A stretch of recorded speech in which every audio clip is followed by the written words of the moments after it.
2. Jamie made her way down the mountainside and along the stream in the general direction of home. So much had happened in the last day that it was difficult to process. If she had made it back to the base, and that's a big if, she would need to find some answers as to why the Falcons seemed to know about the ambush. Her fallen comrades, including her partner Titus, deserved answers and retribution. In theory, walking out of the forest would be as easy as heading downhill. The stream that cut through the terrain was easy enough to follow until it moved through some jagged boulders. Jamie's determination to get back powered her efforts. At several points, arrow fighters streaked through the skies above, though none looked like they were on search patterns. Resting under the shade and cover of a well-established pine tree, Jamie judged there wasn't any reason why anyone would assume that she was alive. After 2 days of walking, scrambling, climbing, and wading through the undergrowth, the forest began to transition into the agricultural lowlands. This was a much more dangerous portion of the journey, as Jamie had little to conceal her position. She scanned the skies obsessively, looking for drones and helicopters on the horizon. Crawling over a partially collapsed fence made of split wood, Jamie spotted what looked like a commercial agricultural building in the distance. If it were possible to cross recently harvested fields nonchalantly, Jamie did her best impression. There seemed to be no one out there, but she did her best to blend in anyway. Approaching the building, Jamie looked for signs of Falcon collaboration or the subtle markings of the resistance, but found neither. She made her way along the side of a large structure covered in sheets of corrugated metal. The star was starting to set and the sky was coming alive with warm colors. This place would be as good as any to find a spot to curl up and rest. Among some combines and other equipment that looked like it hadn't been touched in years, Jamie found a spot to rest, wedged up against some old bales of straw. The unmistakable sounds of LRMs streaking overhead woke Jamie with a startle. She ducked closer to the ground, worrying that she might be the target. But after several seconds, it was clear that they were headed elsewhere. She quickly crawled to the door, peeking out. In the sky were the telltale streaks of a missile battery fire. She followed them with her gaze until she saw the billowing black smoke from their impact point just over a slight hill from her position. Jamie decided that she had to know what was going on, so she ran from the building into the field and then fell to a crawl to reach the crest of the hill. In the distance, a lance of mechs she easily identified from her days in elementary school were marching toward her position.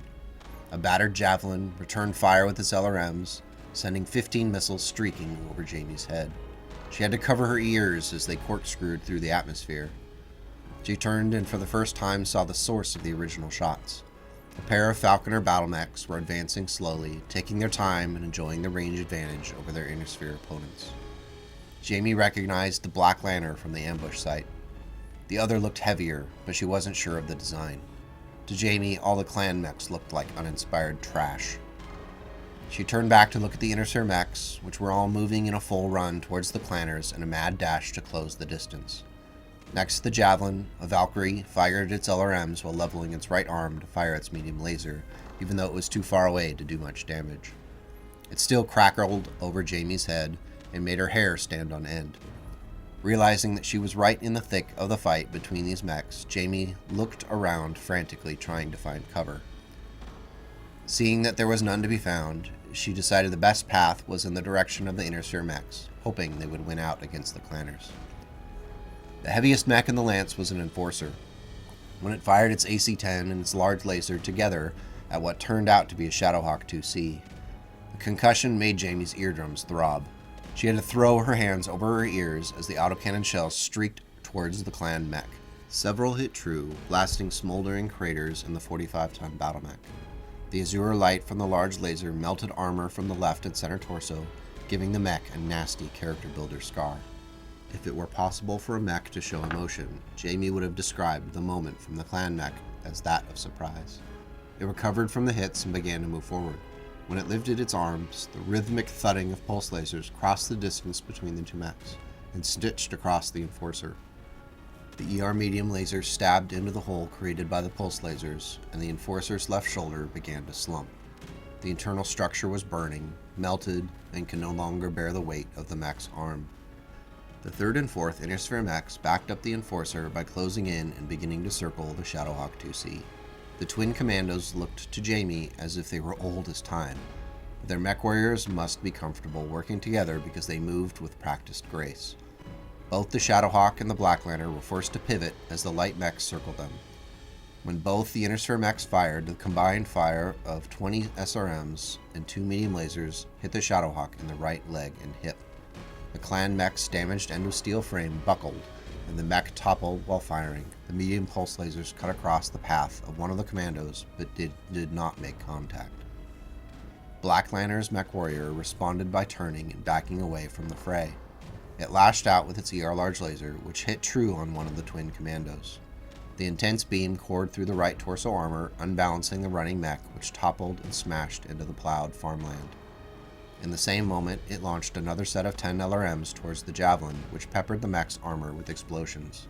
At this point, Jamie was in a full run past the Intersphere mechs. She felt the heat wave from explosions, but the noise of missile blasts and tearing armor plating was dulling. Only once she reached the relative safety of another set of light industrial buildings did she turn and see what was happening. The Black Lantern was in a slow retreat, but it had cut down several of its opponents in the process.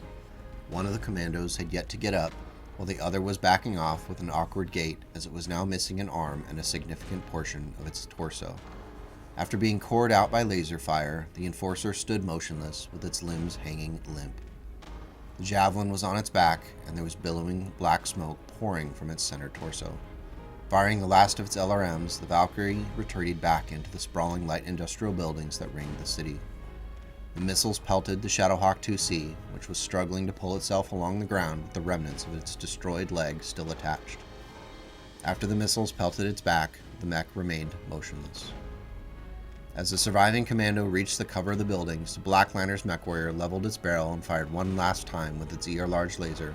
The beam instantly set the building on fire, burning through the light aluminum siding and roof, and still made contact with the commando. Jamie had to turn away to shield her eyes from the sight, as the commando was just a few dozen meters away from where she was hiding. The plucky mech's already damaged torso burned and melted into slag. It took one more step, then collapsed onto its front on the ferrocrete.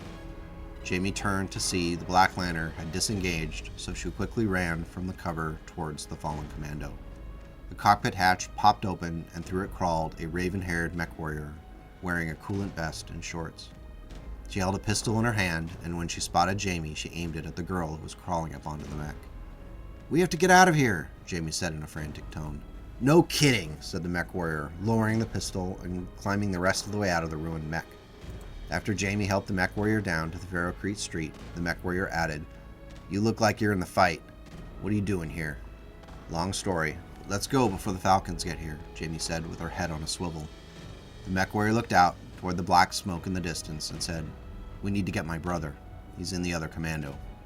Jamie agreed, and the two of them put some distance between themselves and the fallen second commando, working their way through the light agricultural and industrial buildings back towards where the battle took place. Just as they were going to break from the cover of an alley between two storehouses, several helicopters and drones flew overhead. It stopped the pair in their tracks, as they both knew those drones would be running infrared cameras that could pick them up quickly if they stepped out of cover. Jamie ran to the nearest door and pulled on the handle. Thankfully, it wasn't locked, and the two of them were able to find shelter in the darkened structure. This is the end of part 2. I appreciate the fact that you've listened here today, and hopefully are getting into the story as we move forward. I'm really having a lot of fun writing this and recording this, and I hope you're getting a lot out of it too. If you have input or thoughts about what you think might be happening next, let me know. You can add those comments down below. Thank you for listening. Take care, and I'll see you next time.